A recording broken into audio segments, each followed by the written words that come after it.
नमस्ते नमस्ते सबैलाई नमस्ते है त। मैले आज यो यस्तो भिडियो तपाईँलाई किन देखाएको छ भने यतातिर पनि देखाउँछु, बाहिरतिर पनि देखाउँछु। यहाँ थुप्रै मान्छेहरू छ। अहिले कतारको समयअनुसार तपाईँको 10 बजेर 40 मिनट भइसकेको छ। यो भिडियोको गर्दा मान्छेहरू यसरी आइरहेको छ। यहाँ किन आएको छ भन्ने कुरो किन भिडियो गरे यो हेर्नुहोस्। यो बजारको बिचमा तपाईँ देख्नुभयो दुहा हो। यो बजारको बिचमा यस्तो समुद्र छ, पानी जम्मा भएको, कोहीबाट पानी लिएर यसरी जम्मा गरेको छ। अब यो जम्मा गरेको पानीमा डुगाहरू लागेको छ। यहाँ सबै देशको मान्छेहरू यसरी डुगा चढ्नको लागि मध्यरातमा यसरी आइदिन्छ। दिनभरिको काम त छँदैछ, त्यसमाथि पनि हेर्नुहोस् रातमा यसरी मान्छेहरू आराम गर्न, मनोरञ्जन त चाहियो मान्छेलाई। मनोरञ्जन गर्नको लागि यसरी जो कर्नेस वा दोहामा आएर यसरी डुङ्गामा चढेर नेपाल, फिलिपिनो, अफ्रिका जुनसुकै देशका मान्छेहरू पनि यसरी आइरहेका हुन्छन्।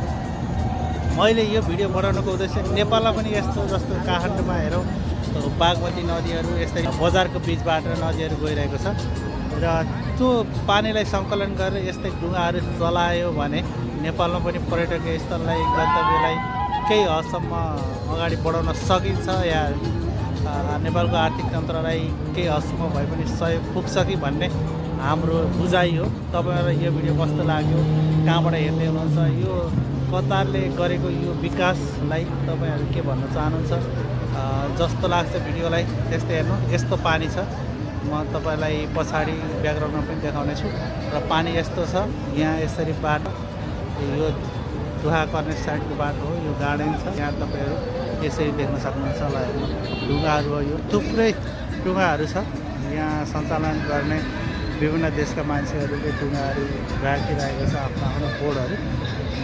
र यो बोर्डहरू पानीमा यसरी तोरिन्छ। यो समुद्रको पल्लो भागमा जो बजार छ, पल्लो भागमा बजारको छेउछाउ पुगेर पुनः वापस आउँछ। पुगिने पनि होइन, नेपाली गानाहरू बजिरहेको हुन्छ र हिन्दी गानाहरू बजिरहेको हुन्छ, विभिन्न देशका गानाहरू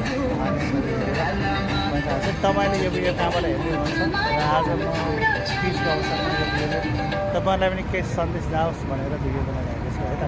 हस्त नमस्ते, फेरि अर्को भिडियोमा आयो।